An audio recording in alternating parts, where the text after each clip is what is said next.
Welcome our YouTube channel GS with Aansu. दोस्तों, Bihar SI mains के लिए आज 50 क्वेश्चन का सेट लगाते हैं जो आपके एग्ज़ाम की दृष्टिकोण से बहुत ही महत्वपूर्ण रहने वाला है।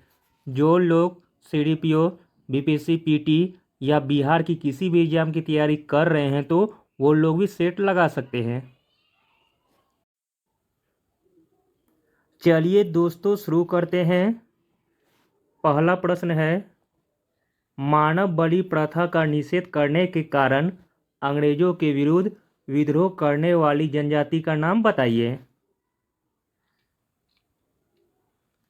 तो दोस्तों, मानव बलि प्रथा का निषेध करने के कारण अंग्रेजों के विरुद्ध करने वाली जनजाति का नाम है खोंड। ऑप्शन बी हो जाएगा सही। खोंड जनजाति ने मानव बलि प्रथा का निषेध करने के कारण अंग्रेजों के विरुद्ध विद्रोह किया था। खोंड जनजाति तमिलनाडु, बंगाल और मध्य भारत के विस्तृत पहाड़ी क्षेत्रों में रहती थी। इन्होंने 1837 से लेकर 1856 ईस्वी तक अंग्रेजों के विरुद्ध विद्रोह किया था। इस आंदोलन का नेतृत्व चक्र बिसोई ने किया था। अगला प्रश्न देखते हैं। निम्नलिखित वर्गों में कौन 1905 के स्वदेशी आंदोलन से मुख्यतः अप्रभावित रहा था।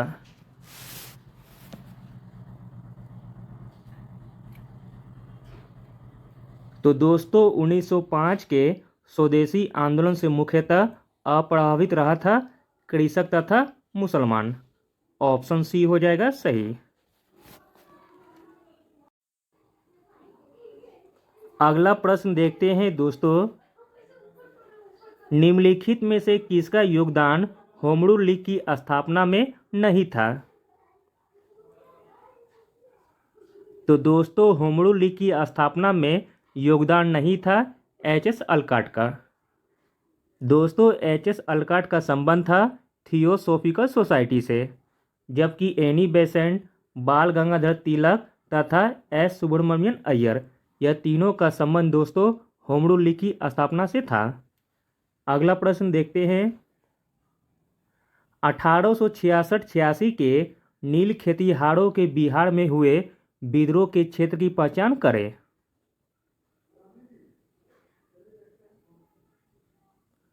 तो दोस्तों, चंपारण एवं मुजफ्फरपुर में 1866-86 के नील खेतिहारों का विद्रोह हुआ था। ऑप्शन डी हो जाएगा सही। अगला प्रश्न देखते हैं। बिहार सोशलिस्ट पार्टी का गठन कब हुआ था। तो दोस्तों, बिहार सोशलिस्ट पार्टी का गठन हुआ था 1931 में। इसकी स्थापना रामवृक्ष बेनीपुरी, गंगा शरण सिन्हा और रामानंद मिश्रा तथा जयप्रकाश नारायण ने की थी। अगला प्रश्न देखते हैं दोस्तों। चीनी यात्री इति संघ ने बिहार का भ्रमण किया था लगभग। तो दोस्तों, चीनी यात्री इति संघ ने बिहार का भ्रमण किया था लगभग 677 ईस्वी में। अगला प्रश्न देखते हैं दोस्तों। बिहार के सुप्रसिद्ध संत सरफुद्दीन मनेरी का संबंध सूफियों के किस संप्रदाय से था।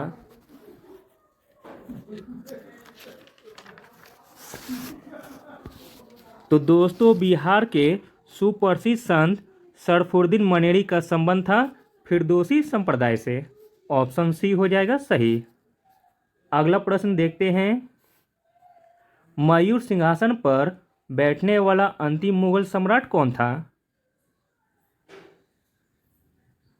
तो दोस्तों, मयूर सिंहासन पर बैठने वाला अंतिम मुगल सम्राट था मोहम्मद शाह। अगला प्रश्न देखते हैं दोस्तों। रेगुलेटिंग एक्ट के प्रावधानों के अंतर्गत कोलकाता में कब उच्चतम न्यायालय की स्थापना की गई थी।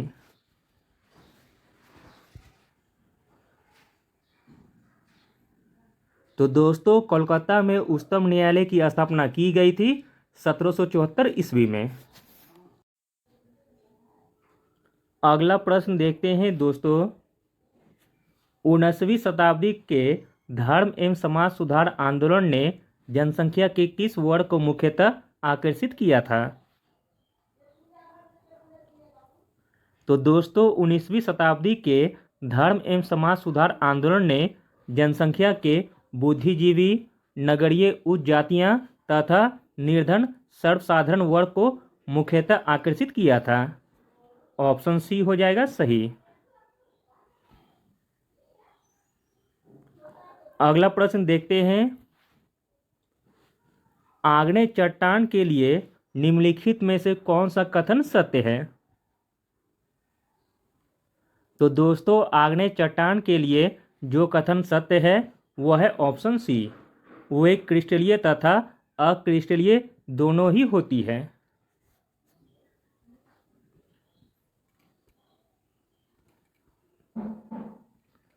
अगला प्रश्न देखते हैं। भारत के चावल के कटोरे क्षेत्र का नाम बताइए। तो दोस्तों भारत के चावल के कटोरे का क्षेत्र है कृष्णा गोदावरी डेल्टा क्षेत्र। अगला प्रश्न देखते हैं। भारत में सबसे महत्वपूर्ण मत्स्य उद्योग कौन सा है?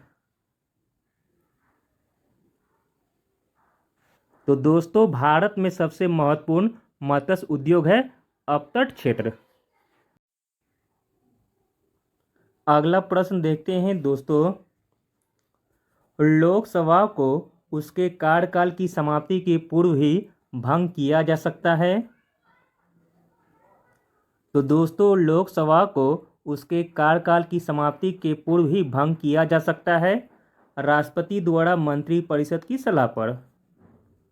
अगला प्रश्न देखते हैं। लोकसभा चुनाव का कोई प्रत्याशी अपनी जमानत खो देता है यदि उसे प्राप्त न हो सके। तो दोस्तों लोकसभा चुनाव का कोई प्रत्याशी अपनी जमानत खो देता है यदि उसे वैध मतों का 1/6 प्राप्त न हो। ऑप्शन डी हो जाएगा सही।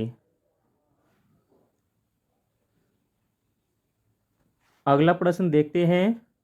मंत्रिपरिषद उत्तरदायी होती है। तो दोस्तों मंत्रिपरिषद उत्तरदायी होती है संसद के प्रति। अगला प्रश्न देखते हैं। यदि किसी राज्य की विधानसभा का अध्यक्ष पद त्यागना चाहे तो उसे अपना त्यागपत्र देना चाहिए। तो दोस्तों यदि किसी राज्य की विधानसभा का अध्यक्ष पद त्यागना चाहे तो उसे अपना त्यागपत्र देना चाहिए उपाध्यक्ष को। अगला प्रश्न देखते हैं। भारतीय संविधान की प्रस्तावना के सिलसिले में निम्नलिखित में से कौन सा क्रम सही है?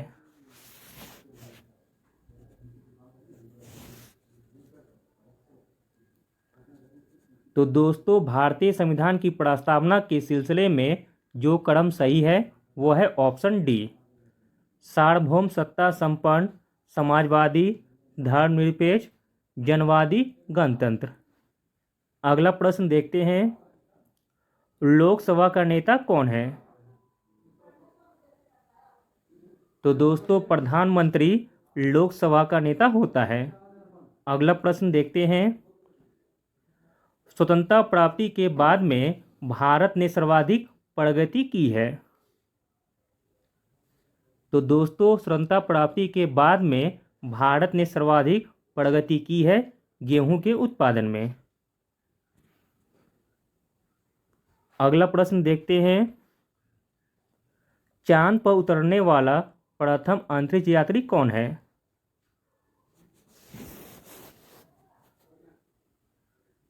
तो दोस्तों चांद पर उतरने वाला प्रथम अंतरिक्ष यात्री है नील आर्मस्ट्रॉन्ग।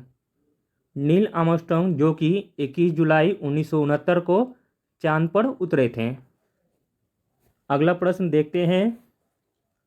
लघु ज्वार भाटा कब आता है? तो दोस्तों लघु ज्वार भाटा आता है शुक्ल सप्तमी के दिन। ऑप्शन सी हो जाएगा सही।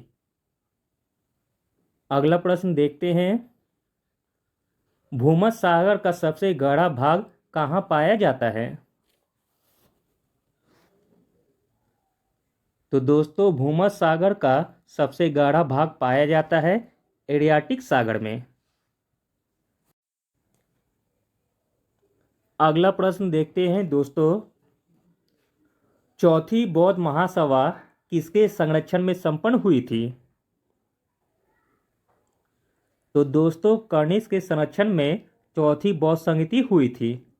अगला प्रश्न देखते हैं, महावीर स्वामी ने अपने संघों को 11 गणों में बांटकर कहाँ चतुर्विध संघ की स्थापना की थी?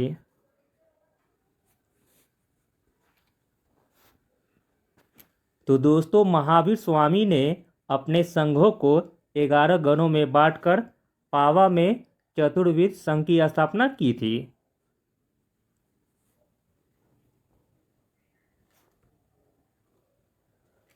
अगला प्रश्न देखते हैं, मिताक्षरा जो कि विज्ञानेश्वर द्वारा लिखी गई है। तो दोस्तों मिताक्षरा लिखी गई है हिंदू उत्तराधिकार नियमों के संबंध में। अगला प्रश्न देखते हैं, प्राचीन कुम्हरहार स्थल संबंधित है। तो दोस्तों प्राचीन कुम्हरहार स्थल संबंधित है पाटलिपुत्र से। अगला प्रश्न देखते हैं, दीवाने मुस्खराज विभाग की स्थापना निम्नलिखित में से किस सुल्तान ने की थी?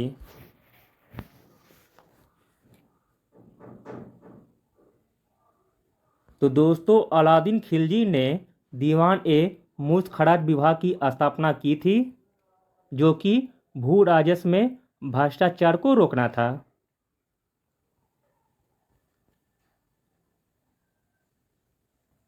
अगला प्रश्न देखते हैं, प्रशासन के क्षेत्र में शेरशाह को अकबर का पूर्वगामी माना जाता है क्योंकि?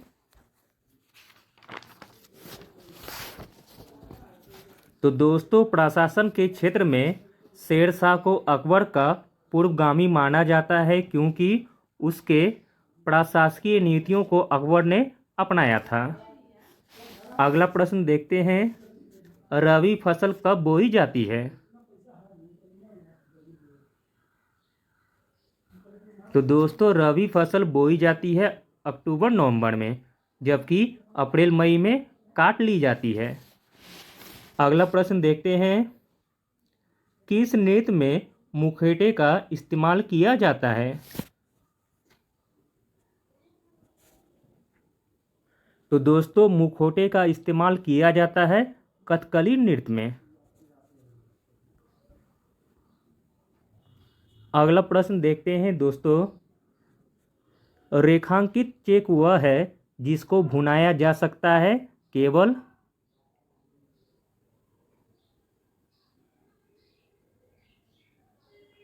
तो दोस्तों रेखांकित चेक वह है जिसको भुनाया जा सकता है केवल बैंक के माध्यम से। अगला प्रश्न देखते हैं, मसाई नामक जनजाति कहाँ पाई जाती है? तो दोस्तों मसाई नामक जनजाति पाई जाती है केन्या में, जबकि माओरी जनजाति न्यूजीलैंड में पाई जाती है। अगला प्रश्न देखते हैं, किस महाद्वीप को द्वीपीय महाद्वीप कहा जाता है? तो दोस्तों द्वीपीय महाद्वीप कहा जाता है ऑस्ट्रेलिया महाद्वीप को। अगला प्रश्न देखते हैं, विख्यात कालगुर्ली और कुलगाड़ी किसके लिए प्रसिद्ध है? तो दोस्तों कालगुर्ली और कुलगाड़ी प्रसिद्ध है सोने की खान के लिए। कालगुर्ली और कुलगाड़ी ऑस्ट्रेलिया की प्रसिद्ध सोने की खानें हैं। अगला प्रश्न देखते हैं, निम्नलिखित में से कौन सी एक फलीदार फसल है? तो दोस्तों फलीदार फसल है दलहन। ऑप्शन डी हो जाएगा सही, दलहन जो कि रबी फसल में आता है। अगला प्रश्न देखते हैं, रुपए की परिवर्तनीयता का उद्देश्य क्या है? तो दोस्तों रुपए की परिवर्तनीयता का उद्देश्य है निर्यात में वृद्धि नौकरशाही के नियंत्रण में कमी करना, हवाला बाजार के लिए प्रोत्साहन को कम करना। इस प्रकार ऑप्शन डी हो जाएगा सही। उपयुक्त सभी। अगला प्रश्न देखते हैं। रैयतवाड़ी व्यवस्था के लिए दक्षिण भारत सर्वाधिक उपयुक्त माना गया है क्योंकि।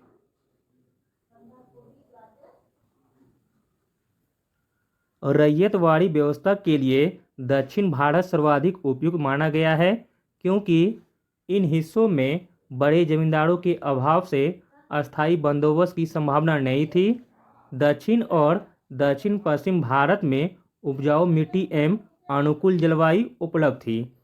कंपनी के अत्यधिक भू राजस्व मिलने की आशा थी। उपयुक्त सभी हो जाएगा कारण। अगला प्रश्न देखते हैं दोस्तों। प्रसिद्ध विष्णुपद मंदिर किस नगर में स्थापित है? तो दोस्तों विष्णुपद मंदिर स्थापित है गया में। ऑप्शन ए हो जाएगा सही। जबकि पटना में महावीर मंदिर स्थित है, बोध गया में महाबोधि मंदिर स्थित है और राजगीर में दोस्तों जल मंदिर स्थित है। अगला प्रश्न देखते हैं। इनमें से कौन सी खरीफ की फसल नहीं है? तो दोस्तों गेहूं जो कि खरीफ की फसल नहीं है। गेहूं रबी फसल में आता है। अगला प्रश्न देखते हैं दोस्तों। पृथ्वी 2 का सफल परीक्षण कहाँ से हुआ था?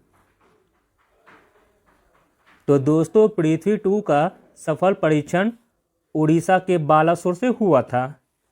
अगला प्रश्न देखते हैं। इंसान का इंसान से भाईचारा किस चर्चित पार्टी का नारा है? तो दोस्तों आंसर हो जाएगा ऑप्शन ए भाजपा। अगला प्रश्न देखते हैं दोस्तों। नागपुर किसके लिए प्रसिद्ध है? तो दोस्तों नागपुर संतरे के लिए प्रसिद्ध है। अगला प्रश्न देखते हैं। प्रधानमंत्री जनधन योजना के तहत किस राज्य ने 100% वित्तीय समावेशन हासिल किया है? तो दोस्तों प्रधानमंत्री जनधन योजना के तहत मेघालय राज्य ने 100% वित्तीय समावेशन हासिल किया है। प्रधानमंत्री जनधन योजना 28 अगस्त 2014 ईस्वी को शुरू किया गया था। अगला प्रश्न देखते हैं। निम्नलिखित में से कौन से मुख्यमंत्री सर्वाधिक लंबे कार्यकाल तक मुख्यमंत्री पद पर बने रहे हैं?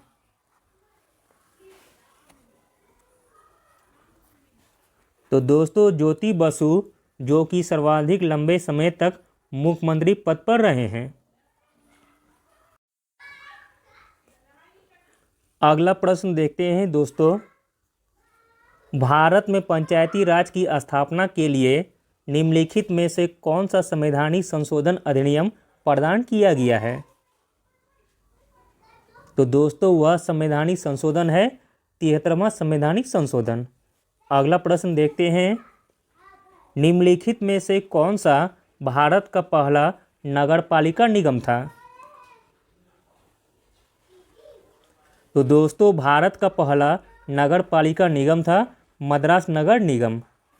अगला प्रश्न देखते हैं। नेल्सन मंडेला का निधन कहाँ हुआ था? तो दोस्तों नेल्सन मंडेला का निधन हुआ था दक्षिण अफ्रीका में। अगला प्रश्न देखते हैं। लॉन्ग वॉक टू फ्रीडम किसकी आत्मकथा है? तो दोस्तों लॉन्ग वॉक टू फ्रीडम आत्मकथा है नेल्सन मंडेला का। अगला और अंतिम प्रश्न देखते हैं दोस्तों। विश्व के बच्चों का भविष्य किसके द्वारा प्रकाशित किया जाता है?